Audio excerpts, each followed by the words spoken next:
Yesu ashimwe bene data, muraho neza. Nongeye kubahereza ikaze mu mwanya w'ijambo ry'Imana. Reka dutangire dusenga. Mana yacu, Mana y'urukundo, tugushimiye ko uduhaye amahirwe yo kumva ijambo ryawe. Yemerera mwami, Mwuka wera utwemerere yende ku byawe Kristo waduhishe uyu munsi, yende ku by'ubwiro bwawe, hanyuma biduhishurire tubashishe no kubibamo. Bigusabye nizeye mu izina rya Yesu Kristo, amen. Uyu ni umunsi wa kane w'icyumweru. Muri kino cyumweru turimo turaganira ku ijambo ry'Imana rifite intego yo kuba abantu b'Umwuka wera. Uyu munsi rero turasoma mu rwandiko rwa mbere Pawulo yandikiye Abakorinto, ibice 6:19. Haranditse ngo mbese nimuzi yuko imibiri yanyu ari insengero z'Umwuka wera uri muri mwe, uwo mufite wavuye ku Mana, kandi ni muri abanyu ngo mwigenge. Imana yacu tugirire neza. Nikije cyane ahangaha avuga ngo ni muri abanyu ngo mwigenge. Ubuzima ufite ni ubwawe rwose, ubwo buzima nyine bwahawe wowe, ariko kuva aho wakiriye Kristo ntukemerewe kubukoresha mu nyungu zawe, ahubwo hamwe na Mwuka wera ubereyeho gukora ibihimbaza Imana gusa, ibyubahisha Imana muri wowe. Mbere ubuzima wari ubayemo wavugaga nyine ibyo ushaka, ukambara ibyo ushaka, ugatekereza ibyo ushaka, ugakora ibyo ushaka, ariko kuva aho wakiriye Kristo akaza mu buzima bwawe byarahindutse. Wahawe undi muyobozi witwa Mwuka wera, noneho ugenga uko ukwiriye kuvuga. Urumva mbere wavugaga ibyo ushaka, ariko ubu ntukemerewe kuvuga ibyo ushaka, ahubwo ugomba kuvuga ibyo uyobowemo na Mwuka wera. Mbere wambaraga ibyo ushaka, ariko kuva aho wakiriye agakiza wakiriye undi muyobozi mushya, wahawe ugomba kukuyobora uko ukwiriye kwambara kugira ngo ubeho ubuzima buhimbaza Imana. Imana yacu tugirire neza. Mbere wakoraga byose kugira ngo unezerwe, ukabikora nyine uko ubyumva bihura n'ibiza kugushimisha, ariko kuva aho wakiriye agakiza wahawe umuyobozi ugomba kukuyobora mu kuza gukora ibihimbaza Imana. Ntukibereyeho gukora ibikunezeza, ahubwo ubereyeho gukora ibinezeza Imana. Ntukibereyeho gukora ibyo ushaka, ahubwo ubereyeho gukora ibyo Imana ishaka. Kugira ngo rero utabitanaho, kugira ngo utabiyobaho na gatoya, wahawe n'umuyobozi ugomba kubikuyoboramo.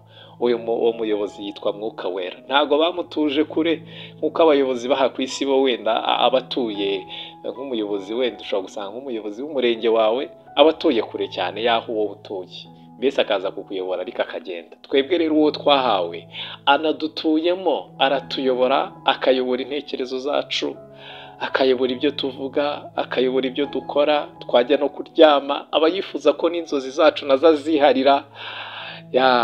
Uwo muyobozi twahawe yitwa Mwuka wera. Twamuhawe ngo twe kongera kubaho nk'uko dushaka, ahubwo atuyobore tubashe kubaho nk'uko Imana ishaka, kuko ntitukiri abacu ngo twigenge, ahubwo turi ab'Imana. Uwo mubiri wambaye ni uwawe rwose, ariko ntukiwigengaho. Kuva aho wakiriye Kristo, uwo mubiri wahawe umuyobozi mushya ari we Mwuka wera. Umva, iyo minwa yawe nubwo ari yawe nyine iri ku mubiri wawe, ariko iyo minwa ifite umuyobozi mushyashya. Ayo maso yawe afite umuyobozi uyayobora ngo arebe ibituma Imana inezerwa, ibiza guhimbarisha Imana. Akanwa kawe kavuge ibihimbarisha Imana. Ayo matwi yawe afite umuyobozi, ntago yiyobora. Amatwi yawe ntago akiri ayo kwiyobora, yahawe umuyobozi witwa Mwuka wera, kugira ngo ubashe kumva ibinezeza Imana, kugira ngo ubashe kumva ibihimbarisha Imana. N'ayo maguru yawe ntagikwiriye kugenda aho ashaka, ahubwo yahawe umuyobozi, ntakiyobora, ntakigenda uko ashaka. Ayo maguru yawe yahawe umuyobozi kugira ngo agende ingendo zihimbarisha Imana gusa. N'amaboko yawe ntakiri ayo gukora ibyo ushaka, ntakiri ayo gukora ibyo yishakiye, ahubwo yahawe umuyobozi ari we Mwuka wera. Kuva aho wakiriye agakiza byose byarahindutse. Ntukigenga, wahawe umuyobozi ari we Mwuka wera.